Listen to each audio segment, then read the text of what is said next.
Здравейте! Сега ще ви направя кратка демонстрация на платформата за електронни фактури и документи eDocs. Тя е интернет базирана и не изисква нито инсталация, нито технически познания. На началната страница, през която влизате, въвеждате вашето потребителско име и паролата ви, които предварително сте въвели при вашата регистрация. Първо попадате в входящите съобщения, където с червено са отбелязани новите документи. За да изпратите документ, натискате на съответния бутон, който зарежда инструмента за изпращане. Стъпките са следните.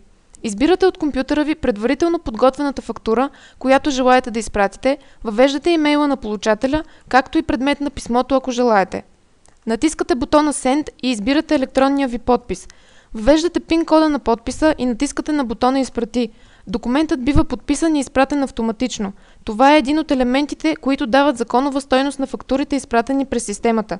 Можете и масово да изпращате десетки и стотици документи, без да въвеждате имейла на получателя и всеки път да натискате Send.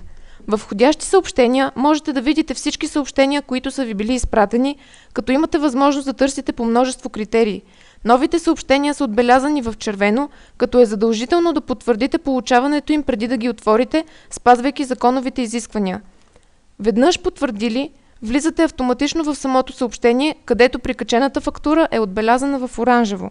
Виждате също така информация за изпращача, получателя и всички събития, свързани с даденото съобщение, както и проверка и данни за електронния подпис. Самата фактура може да отворите или запазите локално, въпреки че част от платформата е електронен архив на всички фактури за законовия срок. В изходящи съобщения може да видите документите, които вие сте изпратили, като отново има възможност за търсене. Платформата е преведена на няколко езика, като за всеки език има и онлайн поддръжка.